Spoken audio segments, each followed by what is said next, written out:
네, 화요일 대담한 기자들의 뉴스 대담 시작하겠습니다. 이 시간을 함께할 세 분 제 옆에 나와 계십니다. 미디어 전문 정블리 정상근 기자, 그리고 일일 명예기자 신장식 변호사, 그리고 한 주 쉬고 돌아온 내일신문 시경캡 김영선 기자, 다들 어서 오세요. 안녕하십니까? 네, 안녕하세요. 네, 지금 이 세 분과 오늘 대담 할 건데요. 지금 보이는 라디오 로 진행되고 있습니다. 유튜브로도 생중계되고 있고요. MBC 라디오 미니 또는 유튜브에서 이승환의 세계는 그리고 이렇게 검색하시면 저희들 함께 보실 수 있습니다. 정상근 기자는 네. 감기가 좀 났습니까? 네. 감기가 낫지 않고 있습니다. 네. 한 3주째 가는 것 같아요. 그러게요. 네, 3주째 가고 있는데 이렇게 오래 감기에 걸려 있는 적은 처음인 것 같아요. 그런 것 같아요. 상태가 지금. 네. 원래 감기라는 게 약 먹으면 일주일, 약 안 먹으면 7일 이런 건데 3주가 제가 일주일이면 약 먹으면 일주일, 약 안 먹으면 7일이라고요? 네네. 네. 다른 개념이죠, 엄연히. 네, 그렇군요. 알겠습니다. 건강 유의 여러분들도 많이 하시고요. 이 앞에서 시상신소 코너에서 이 정강은 목사가 이끄는 범투본의 청와대 앞 야간 집회 얘기를 잠시 했습니다. 그런데 김문수 전 지사가 이 집회 자주 등장하시는데 경찰의 해산 통보는 불법이다, 이런 발언을 했어요. 신장식 변호사, 이거 불법 맞습니까? 이게 무슨 불법입니까? 해산 통보가. 네. 원래 그 6시부터 밤 6시부터 다음 날 아침 9시까지는 좀 집회를 하지 말라 하고 제한 통보를 먼저 했고요. 네네. 그 제한 통보에 따라서 근데 제한 통보를 어겨가면서 밤에 6시 이후에 집회를 했고 네. 네 차례나 해산 통지를 한 네 거거든요. 차례나. 네 차례. 이제 해산하세요. 그럼 사실은 법대로 하면 이거 해산 명령 불응죄 돼요. 해산하라고 하는데 해산 안 한 거는. 네. 근데 이제 사실은 이건 불법 여부를 따질 게 아니라 소위 집회 시위의 자유라는 건 표현의 자유의 영역이고, 네. 이게 표현의 자유가 어디까지 보장될 것이냐와 관련된 것이고, 그 실은 많은 분들이 우리 뭐 촛불 집회하거나 탄핵 집회할 때 표현의 자유의 영역을 넓게 인정해야 된다라는 네네. 주장을 해왔어요. 근데 이제 표현의 자유와 혐오할 자유는 엄연히 다른 겁니다. 다르죠. 네. 김문수 지사 어제 전 지사 무슨 얘기했냐면 문제는 빨간 악당들이다. 이거 사실 모욕이나 명예훼손으로 누군가를 지칭해서 이야기를 했다면 바로 네네. 걸려요. 빨갱이니 뭐 종북이니 이런 거 전부 다 명예훼손으로 걸리거든요. 네네. 그러니까 이렇게 법정에서도 지금 인정하고 있는 명예훼손적 발언, 빨간 악당들, 뭐 누구누구 목을 따자, 이런 이야기들을 하는 것은 표현의 자유가 보호해 줄 수 있는 건 아닙니다. 표현의 자유는 확대돼야지만 혐오할 자유가 있지는 않습니다. 정가은 목사 같은 경우는 문재인 대통령을 지칭해서 그런 혐오 발언을 하지 않습니까? 직접적으로 집회에서? 하죠. 네. 그런데다가 그 황교안 대표 그 단식 시작했을 때 김문수 전 지사 올라가 가지고 여기에 박근혜 전 대통령만까지 오시면 완벽한 완전체가 된다. 네. 뭐 이런 얘기하고 계속해서 빨갱이 얘기하고 누구누구 뭐 목을 따자, 누구누구를 뭐 죽여야 된다, 이런 이야기들을 하는 집회를 표현의 자유를 이야기하면서 보호해야 된다. 네. 또는 그러한 집회, 굉장히 혐오스러운 발언이 난무하는 집회, 그리고 구체적으로 그 맹학교 학생들이라든지 이런 사람들이 실제로 교육에 피해를 얻고 있고 공포감을 네. 느끼는 집회에 대해서 제한 통보나 해산 통보를 한 것에 대해서 불법이다라고 얘기하는 건 지나치게, 누가 싸워서 진짜 얻어낸 표현의 자유인데 그걸 자기들이 갖다 쓰는지 모르겠습니다. 네. 김영선 기자, 지금 경찰에 늘 이제 출근을 하시잖아요. 네. 경찰들도 굉장히 난감할 것 같아요. 어떻습니까? 난감한 느낌이라기보다는 네. 좀 약간 자신만만한 느낌을 저는 오히려 받았고요. 어떤 굉장히 면에서? 예민한 문제이긴 하지만 네. 우리도 다 법적인 검토를 했다 하고 이날 법 집회 대응을 한 거다라는 거고, 공식 입장은 그래서 뭡니까 했더니 어쨌든 우리는 법과 원칙에 근거해서 대응했다라는 거고요. 지금 뭐 변호사님께서 잘 말씀해 주셨지만 이 제한 통보 관련해서 그 집시법 20조에 그 경찰이 자진 해산을 요청을 했을 때 네. 이에 따르지 않으면 해산을 명할 수 있다라고 되어 있고요. 네. 또 해산 명령을 받았을 때 모든 참가자는 지체 없이 해산하여야 한다, 이렇게 또 의무조항처럼 이렇게 정해져 있기 때문에 경찰 입장에서는 사실 법적으로는 전혀 아무런 문제가 없는 그런 대응을 했다고 지금 생각을 하는 거죠. 근데 예. 궁금한 거는 지금 응하지 않고 있잖아요. 그렇죠. 계속 버티고 있는데 저럴 네. 경우에 경찰은 어떻게 할 거냐가 중요한 거 아니겠습니까? 일단 그날 자체만으로도, 그날 해산 명령에 응하지 않은 것만으로도 경찰이 강제적인 조치를 할 수 있는 네, 네. 거지만 바로 그날 했다가는 좀 역풍이 있을 수도 있고 네. 반발이 굉장히 셀 수도 있고 그러면 굉장히 충돌 사태가 벌어질 수 있으니까 그런 걸 좀 방지하기 위해서 좀 더 시간을 좀 끌지 않을까 지금 현재로서는 그렇게 보여요. 네. 저희 한 말씀만 좀 네네. 드리면 오히려 지금 경찰에서 이 과거에 비해서 좀 지나치게 관대한 대응을 하고 있지 않나라는 생각이 더 드는 게 네네. 이 지난 2015년에 민중총궐기 집회가 열렸는데 이때 이제 시위 참가자들이 불법 행위를 했다는 이유로 한상균 민주노총 위원장이 구속이 돼서 그랬죠. 1심에서 징역 5년 그리고 대법원에서 징역 3년을 선고받았거든요. 근데 네. 그때 이제 했던 행위가 이 차벽을 친이나 매놓은 끈을 풀러가지고 버스를 잡아당겼다라는 건데 이 정광훈 목사 관련 집회에서는 경찰들을 폭행을 했어요. 경찰 폭행이요. 네, 그러니까 뭐 그 차단벽을 부수고 이제 경찰을 폭행했다 이렇게 좀 알려져 있고 아. 뭐 그냥 몸싸움이 아니고 제가 들었을 때는 이제 강목까지 나오는 좀 그런 뭐 강목으로 때렸는지 잘 모르겠습니다만 네네. 어쨌든 뭐 이런 상황이었는데 이 두 집회를 비교하면 오히려 정광훈 목사의 집회가 좀 상당히 심각하고 이 한상균 위원장은 사지가 끌려서 달려서 그대로 나와서 이제 연행이 됐음에도 불구하고 정광훈 목사는 계속 소환에 불응하고 있다는 네. 것이죠. 그래서 오히려 저 그 점에서 지금 경찰이 굉장히 좀 관대한 대응을 하고 있는 거 아닌가. 네, 그런 생각이 사실 듭니다. 나쁜 이웃을 둔 덕에 그 톨게이트 노조 분들만 애꿎은 그러니까요.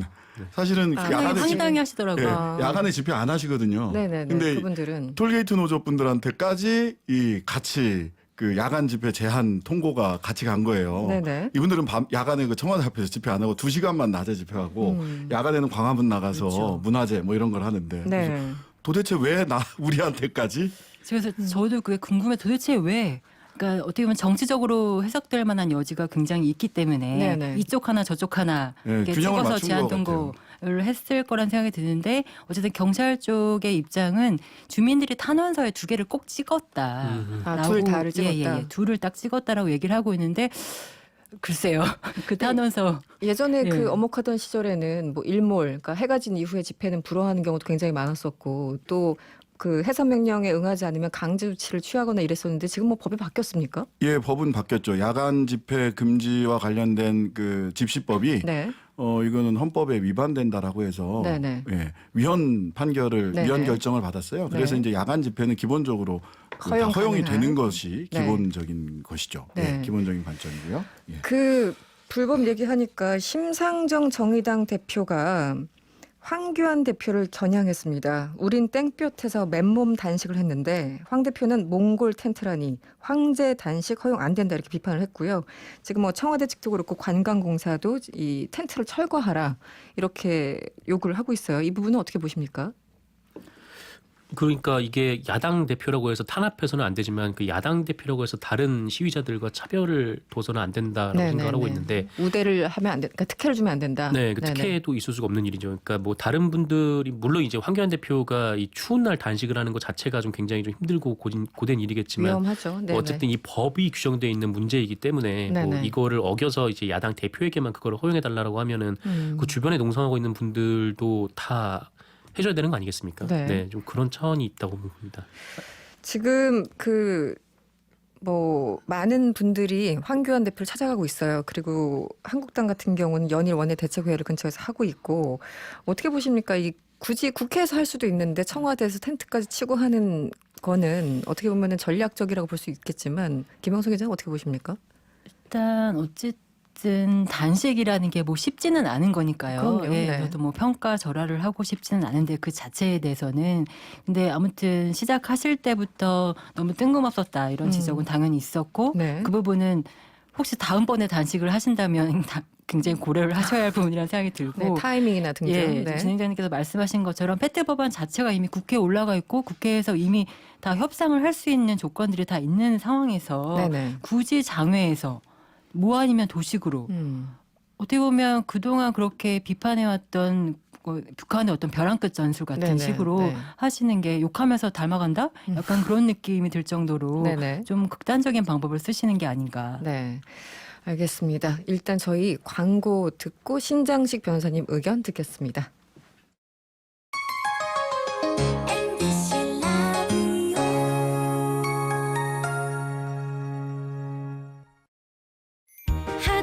하드론 프리미엄 브레이크 패드 상신 하드론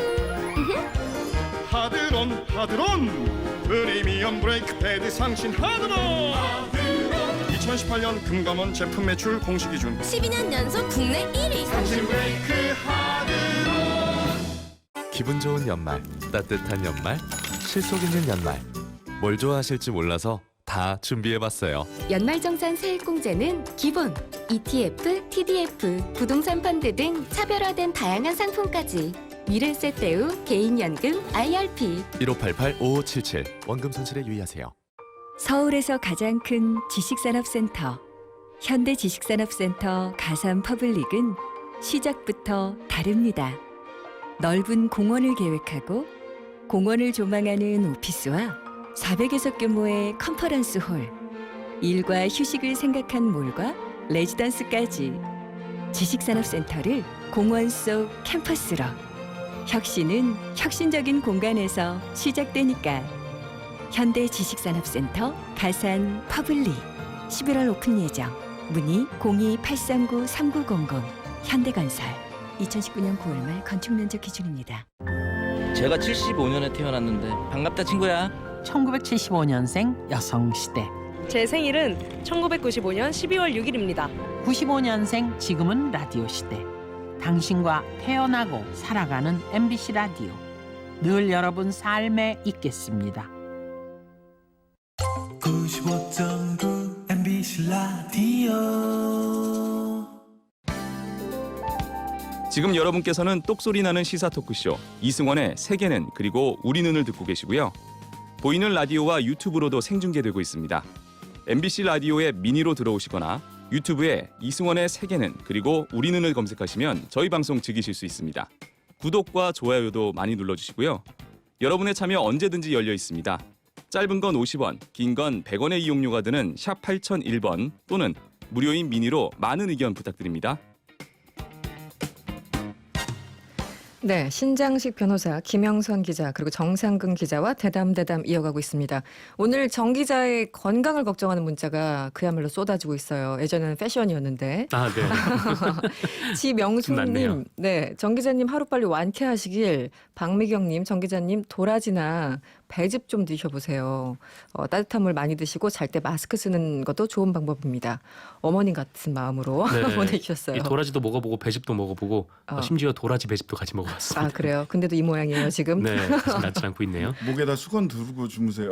주무실 때. 아, 수건이요? 네. 갖가지 비법들이 지금 쏟아지고 있고요. 7952번님, 2주 이상 기침은 결핵 검진 받으셔야 돼요. 옆으로 좀. 아, 네. 네. 왜 갑자기 멀리 가세요? 갑자기 멀리 가시고. 아, 근데 제가 얼마 전에 병원에 가서 결핵 관련해서 물어봤는데 네. 네, 결핵은 아닌 것 같다고. 아닌 것 네. 같다고. 네, 가까이 앉으셔도 됩니다. 네, 좀 더 가까이 앉아오시죠. 네, 네. 알겠습니다. 건강 유의하시고요. 황교안 대표 단식 얘기를 저희들이 하고 있었습니다. 관련해서 나경원 원내대표는 이 원내대책회의에서 패스트트랙 무효 선언만이 답이다. 그리고 이 폭거를 막을 마지막 책임은 문 대통령에게 있다. 이렇게 얘기를 하고 있고요. 정용기 정책위의장도 대통령은 위선적이고 옹졸한 태도를 버리고 황 대표를 만나서 통 큰 결단을 해주길 요청한다 이런 얘기를 했어요. 특히 정용기 위의장 발언 들으면 뭔가 출구를 마련해 달라 이렇게 얘기를 하고 있는 것 같은데 행간에 어떻습니까? 아니, 우선 네. 패스트트랙 관련해서 지금 이 단식을 중단시키거나 할 수 있는 키는 사실은 나경원 원내대표가 갖고 있죠. 왜 그거를 대통령한테 돌립니까? 나경원 원내대표가 패스트트랙과 관련된 안에 대해서 5당 원내대표들 간에 작년에 합의를 했다가 네. 그거를 손바닥 뒤집듯이 뒤집어서 사태가 여기까지 왔잖아요. 그럼 제가 보기에는 이 문제를 풀 키는 사실은 나경원 원내대표가 쥐고 있는 거고 네. 그리고 정용기 정책위 의장이 원내 두 사령탑이 쥐고 있는 거예요. 네네. 그러니까 본인들이 해결해야 될 과제를 대통령 탓해서 넘기고 있는 것으로 보이고요. 그다음에 실은 우리 황교안 대표요. 네. 그때 이제 왜 단식이 시작됐는가 그 무렵으로 돌아가서 생각을 해보면은요. 그러니까 김세연 의원 등이 네네. 당내 혁신을 굉장히 강하게 요구했어요. 뭐 네네. 좀비 정당이다라고 하는 얘기까지 해가면서. 근데 혁신하라니까 단식해버렸거든요. 그러니까 혁신을 할 자신이 없고 자기들 기득권 내려놓을 생각이 없으니까 관심을 단식으로 돌려버린 거다라는 생각이 들고요. 자, 단식을 하고 나서 출구 전략이 있었죠. 지소미아 관련됐을 때 정말 의문의 일승을 거두셨거든요. 네, 의문의 그러면은 일승. 네. 그때 충분히 그만두실 수 있는 출구 전략이 있었어요. 근데 네. 안 하셨어요. 그러고 나선 다시 한번 이분이 그러면 그 다음 수순은 뭐가 될까를 놓고 보면은요. 사실은 원내에서 의원총회를 국회에서 하면서 자, 그 대표님 이제 단식 그만하세요. 저희들이 원내에서 하여튼 열심히 싸우겠습니다. 이런 뭐 의원들의 결의안이라든지 네. 이런 걸 가지고 가서 단식을 중단시키면 못 이기는 척 단식을 중단하실 수도 있어요. 네. 근데 황교안 대표의 개인적인 멘탈리티, 그 개인의 캐릭터를 놓고 보면 이분은 단식을 스스로 중단하기보다는 네. 병원에 실려가서 단식이 중단될 때까지 버티실 것 같아요. 그러니까 말씀을 하시는 게 개인의 고통, 나의 고통이야말로 이 조국의 고통이고 이 나라의 대한민국의 고통이다 하는 순교자적인 네, 말씀을 계속 원리주의적이고 순교자적인 말씀을 하시거든요. 네네. 그러면은 결국 이 추위에 결국은 병원에 실려가실 때까지 거기서 버티고 계시지 않을까라고 하는 그런 걱정이 듭니다. 걱정과 우려. 네. 3827번님, 어쨌든 황교안 대표 현재 건강이 매우 안 좋다고 들었습니다. 많이 걱정됩니다. 네, 시간도 꽤 흘렀고 날씨가 추워서 그럴 수밖에 없고요. 한편 4818번님 이런 문자 주셨네요. 위안 부상 지켰던 우리 대학생들은 당시 영하 15도에도 불법이라고 텐트를 못 쳤습니다. 그때 황교안 대표 어떤 위치에 있었는지 되묻고 싶습니다. 저도 기억이 나요. 텐트 못 치게 했던. 그렇군요. 일관된 원칙이 있어야 되는데 참 안타깝다는 생각이 들고요. 이 이슈로 넘어가 보죠. 다음 이슈로. 이 검찰이 유재수 전 부산시 부시장에게 구속영장을 청구했습니다. 정상근 기자. 네. 어떤 혐의인지 간략하게 좀 정리 좀 해주시죠. 일단 유재수 전 부시장 같은 경우에는 여러 가지 좀 의혹들이 있는데 일단 검찰이 구속영장을 청구한 사유는 이 개인 비리 관련된 사유입니다. 그러니까 2년 전에 이 유재수 전 부시장이 금융위원회 간부로 있었는데 그때 뇌물을 받고 이 관련 업체들의 편의를 봐준 혐의, 이 혐의로 지금 구속영장이 청구가 됐습니다. 네. 일단 그 검찰이 적용한 혐의는 개인 비리, 개인 비리는 수사에서 밝히면 되는 것이고요. 여러 가지 지금 언론에서 의혹을 계속 제기하고 있는 부분은 당시 청와대 민정수석실 산하 특별감찰반이 감찰을 하다가 돌연 중단을 했다는 거잖아요. 한마디로 외압이 있었다는 건데 조국 당시 민정수석의 외압이냐 혹은 그 더 윗선까지 올라가느냐 지금 이런 의혹이 있습니다. 어떤 분 먼저 얘기해 주시겠어요? 신 변호사님 먼저 얘기하시겠습니까? 이 사건을 이렇게 쭉 보면서 네. 정말 검찰은 집요하다라는 게 첫 번째. 네. 그다음에 두 번째는 이거는 마치 우리 옛날 전래동화나 이렇게 나오는 것처럼 빨간 주머니, 파란 주머니, 녹색 주머니를 다 이렇게 요수 주머니처럼 갖고 있다가 네. 하나씩 꺼내서 네네. 이 사실이 이제 이 얘기가 처음 나왔던 게 김태우 전 그 감찰관에 든 검찰 수사관, 조사관이 이게 자기와 관련된 비리 의혹이나 이렇게 해서 직을 그 청와대에서 나오게 되자 네. 여러 가지 얘기들을 막 그때 합니다. 그러면서 지난 2월 달경에 이 감찰을 중단시켰다라고 네네. 하는 얘기가 있었고 이미 고소고발이 됐던 사건이거든요.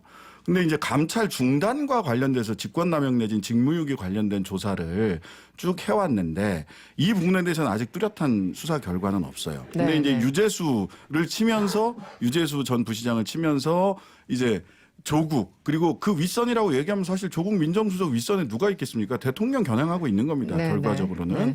그래서 이 수사가 어디까지 가느냐. 이제 그 정경심 씨를 비롯한 이 조국 사모펀드 입시 비리 네. 관련된 이야기를 하다가 이제는 유재수 전 시장을 고리로 해서 조국과 문재인 대통령에 대한 어떤 혐의를 가지고 포커스를 맞추고 있는 것으로 보입니다. 노림수가 결국 그쪽으로 가고 있다라고 보여집니다. 요즘 특히 이제 언론 보도를 보면은 보수 매체나 보면은 단지 조국 전 당시 민정수석 얘기를 하는 것 같진 않아요. 윗선이라고 얘기를 하고 뭐 여권이 지금 뭐 떨고 있다 뭐 이런 식의 뉘앙스 그리고 노무현 대통령 당시부터 어떤 관계들 맺어왔는지 쭉 일대기를 그려놓는 그 보도들도 많이 봅니다. 어떻게 보십니까, 김영선 기자? 저도 그 유재수 이 건이 굉장히 커질 수 있는 건이라서 뭐 요즘 분위기를 보면 예, 그렇죠. 네. 모든 기자들이 굉장히 주목을 하고 팔로우업 하려고 많이 노력을 하고 있을 것 같은데요.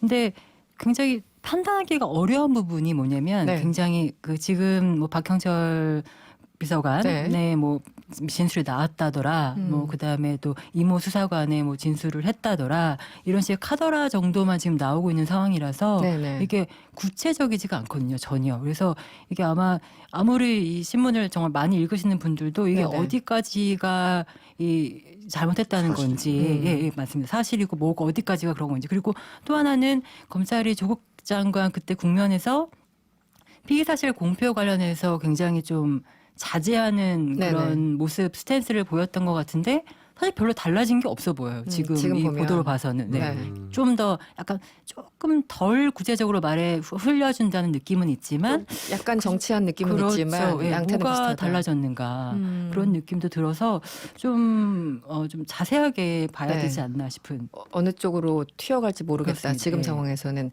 9901번님, 부산시 부시장이 자택은 강남이던데 그래도 되나요? 너무 많은 의혹이 있는 것 같습니다. 네. 문경태님은 관련해서 단독 기사가 많이 보이는 거 어느 때와 비슷해 보이네요. 어느 때라는 게 조국 장관, 전 장관 국면을 말씀하시는 것 같은데요. 정상근 기자는 어떻습니까? 미디어 전문 기자로서. 이게 그 관련돼서 단독 보도들을 쭉 보니까 이 제목들이 보통 이래요. 그러니까 조선일보 같은 경우에는 유재수 감찰 중단 뒤 민정수석실은 뭐 첩보 쓴 뭐 특감 반원 뭐 어쩌고저쩌고 뭐 그런 보도가 있고 네네. 그리고 이 첩보 올린 청와대 직원이 유재수에게 사과 방문을 하자 유재수가 안 나갔냐 이렇게 핀잔을 줬다 뭐 너 이런 아직 안 것도 나갔냐? 네네. 네, 단독 기사로 지금 나오고 있고 네. 뭐 그 유재수 전 부시장이 뭐 2억 원대 부당이 등이 추정된다 뭐 이런 보도들이 있는데 네. 이 대체로 이제 검찰발이라는 거죠. 아까 뭐 그렇겠죠. 김현성 기자님께서 말씀하신 대로 네. 뭐 그런 차원에서 보면은 이게 피의사실 공표 관련해서 뭐 법무부가 뭐 관련 규정도 만들고 이 검찰 내부에서도 자체적으로 개혁하겠다고 얘기를 했지만 이게 뭐 수사 방식은 뭐 크게 달라지지 않은 거 아닌가라는 생각이 좀 들고 이게 뭐 브리핑을 뭐 여기저기서 하는 입장에서는 뭐 지금 이 검찰에서 나온 것 같은 그런 얘기들을 아직 좀 전달을 하지 좀 못하겠는 네. 좀 그런 상황도 있습니다. 이게 참 굉장히 많은 사람들이 언급되고 있습니다. 지금 당장 봐서는 조국 전 당시 민정수석을 처음에는 수사하는 것이 아닌가 싶었는데 아까 신장식 변호사 얘기대로 그 이상을 겨냥하고 있는 것 같고 많은 사람들이 언급되고 있어요. 청와대에선 백원우 전 민정비서관 얘기 나오고 있고 또 이인걸 특검반장 얘기 예전에도 작년에도 나왔고 올해 또다시 나오고 있고 지금 양태로 봐서는 제2의 조국 국면처럼 가는 겁니까? 어떻게 되는 겁니까? 저는 이게 뭐 조금 더 지켜보긴 해야 되겠습니다만은 지금 조국 민정수석, 박형철 반부패 비서관, 이인걸 특감반장, 특감반원 뭐 쭉 그다음에 백원무 뭐 전 나올 사람 다 의원까지 나왔어요, 나올 사실. 사람 다 나왔어요. 네. 나올 사람 다 나왔는데 실제로 조국 전 민정수석 이제 뭐라고 불러야 됩니까? 조국 교수. 지금은 조국 교수죠. 예, 조국 네. 교수 관련해서는 2019년 2월 달에 이미 직권남용 직무유기 관련해서 조국 전 민정수석부터 시작하고 쭉 많이 고소고발들을 했어요. 김태우 씨가 직접. 네네. 근데 관련해서 지금까지 수사 진척 상황이 뚜렷하게 지금 얘기된 바가 없었거든요. 네. 얘기된 바가 없다가 이제 유재수 건으로 해서 유재수 전 시장 건으로 해서 이렇게 나오고 있어서요. 이게 어디까지 갈지 정말 뭐 섣부르게 이야기를 할 수가 없어요. 근데 하여튼 간에 아까도 뭐 말씀드렸습니다마는 네. 그 윗선을 자꾸만 이야기를 해요. 언론에서. 다운표 근데- 치고 윗선 얘기를 계속 이제 예. 네. 그 윗선이면 뭐 저 비서실장하고 대통령하고 둘밖에 더 없는 거 아닙니까? 더군다나 근데 민정수석의 특성상 윗선이라고 얘기를 했을 때 뭐 비서실장을 지칭하는 것으로 보이진 않아요. 당시 보통은- 비서실장 임종석 실장인데. 네네.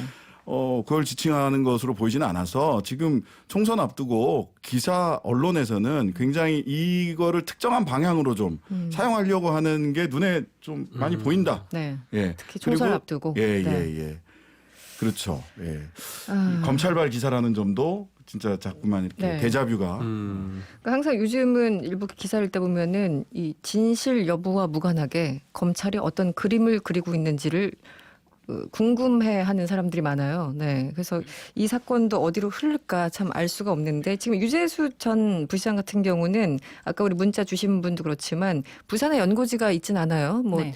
그 강원도 쪽이 이제 고향이고, 그런데 이 국회 정무위 수석 전문위원으로 갔다가 그러니까 당시 이제 금융위에 있다가 감찰 받으니까 사직을 합니다. 그리고 그 다음에 정무위 수석 전문위원으로 갔습니다. 그러니까 사람들이 아니 감찰받던 사람이 어떻게 국회 정무위로 오느냐. 그러다가 이것도 그만두고 그 연고가 없는 부산시 경제부시장에 가니까 이거는 다 승진 코스 같은데 어떻게 이렇게 쭉 나갈 수가 있지? 이렇게 이제 의문을 제기하시는 분이 있어요. 그 국회 쪽 많이 출입을 하셨잖아요. 김영선 기자. 어떻게 보세요? 이런 의혹에 대해서는. 코스가 예사롭지는 않다고 봐야겠죠. 예, 일반적인 사람보다는 굉장히 배려를 받은 코스를 밟았다고 보는 게 네네. 그거는 뭐 팩트로 네네. 봐야 할 것 같고요. 자리가 워낙 좋은 예, 예, 예. 자리였으니까. 근데 다만 네. 이분의 뭐 능력과 상관없이 그렇게 간 거다라고는 볼 수 없는 거라서. 네네. 행시 출신이죠. 그렇죠. 네네. 그 부분은 어쨌든 능력 부분도 당연히 고려가 됐을 것인데 네. 지금 이제 이런 의혹들하고 막 무더기로 지금 의혹이 나오고 있는 상황에서 이런 사람이 이런 코스를 밟았단 말이야. 도대체 정신이 있었던 거야 뭐야? 약간 네. 이런 식으로 연결되면서 어떻게 보면 예전에 그 밟았던 코스가 더 국민들에게는 의혹을 사게 되는 그런 근거가 되어주는 그런 좀 악순환이 있는 것 같아요. 네. 그러니까 유재수 전 시장이 개인적인 비리가 있다라고 하는 거는 분명히 파악해서 네네. 일벌백계 해야 됩니다. 그렇죠. 더군다나 이렇게 중요한 자리를 거쳤던 분이기 때문에 분명한 거 파악을 해야 되죠.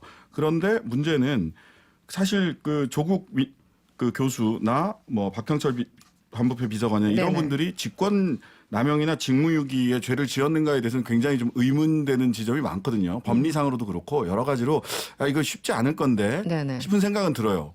근데 이미 마치 그 언론의 보도는 한쪽으로 지금 좀 방향을 잡아서 방향을 잡고 가고 있는 것으로 보여서 좀 네. 우려스럽고요. 네네. 만약 또 뭐 언론이 뭐 물론 제대로 워낙 취재를 많이 해서 그런 쪽으로 수많은 사실관계 확인을 해서 뭐 이렇게 그 보도를 하고 있는 거라면 어디까지 뭐 가릴 것 없이 분명하게 잘못된 건 잘못된 대로 수사를 해야 된다고는 생각을 합니다. 하지만 이미 기획된 의도에 맞춰서 또 기획된 어떤 방향에 따라서 이게 보도가 나가는 것은 좀 신중할 필요는 있겠다. 또 이런 검찰 생각이 발이라고 듭니다. 한다면 네. 4729번님 전 지금 유재수 보도 잘 모르겠어요. 지금 정경심 교수 재판에서도 판사가 검찰에게 수사 잘못 계속 지적하고 있다는 보도가 있던데요. 조금 더 차분하게 지켜봐야 될 것 같습니다. 오늘 뭐 정경심 교수 그 판사가 뭐 공소장 병합을 일단 보류했다 이런 보도 나오는데 신 변호사님 어떻습니까? 지금 정경심 교수 재판은 어떻게 돼가고 있습니까? 지금 공판 준비 기일 중이니까 네네.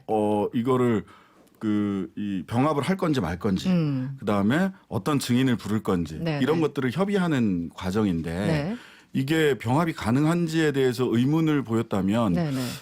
저는 여전히 첫 번째 공소장의 문제를 판사도 지적하고 있는 게 아닐까 저번에 하는 그 생각이 표창장 들어요. 공소장 관련해서. 첫 번째 공소장의 네. 공소 사실은 2차 공소장 내용으로 보자면 맞는 게 하나도 없거든요. 완전 다 장소나 뭐 시간, 장소, 공범. 시간, 행위자가 다 틀리거든요. 송인권 부장판사가 그 실제로 이제 그 부부장 시점도, 검사에게 예.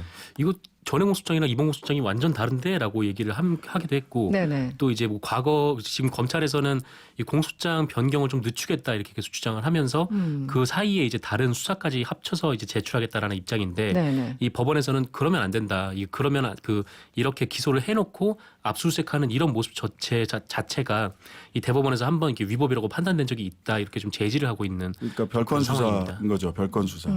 그 형식적으로 공소장 내놓고 1차 공소장 내놓고 시간도 네. 다르고 그러니까 이 공소장 변경은 네. 기본적으로 동일성을 해치지 않는 범위 안에서 변경해야 되는 거거든요. 근데 1차 공소장하고 2차 공소장은 동일성이 인정되는 게 없다라고 봐도 되거든요. 네. 그러다 보니까 법원 입장에서도 이게 공소장 변경으로 가능한 거냐 병합하기 어렵다. 결국 별개로 가다가 사실은 그럼 기소권 남용의 이야기를 할 수도 있고 네. 그다음에 별건 수사 부분도 그렇게 되면 별건 수사다 하면은 압수 증거의 증거 능력 이걸 재판에 쓸 수 있는 증거냐라고 하는 부분까지 이게 비화될 수도 있어요. 증거 능력이 인정되지 않을 수 있다. 예, 네. 예. 짧게요. 유재수 전 부시장 영장 실질 심사를 하는데 내일 영장 발부가 되겠습니까, 변호사님? 그동안 예측이 다 틀렸다는 보도가 있었습니다. 예, 저의 예측은 틀렸지만 저의 법리가 틀렸다고 저는 생각하고 있지는 그건 않습니다. 다르죠. 네, 그거 중요한 포인트였어요. 네. 알겠습니다. 오늘 대담은 여기까지 하겠습니다. 신장식 변호사, 김영선 기자 그리고 정상근 기자였습니다. 오늘 고맙습니다. 네, 고맙습니다. 감사합니다.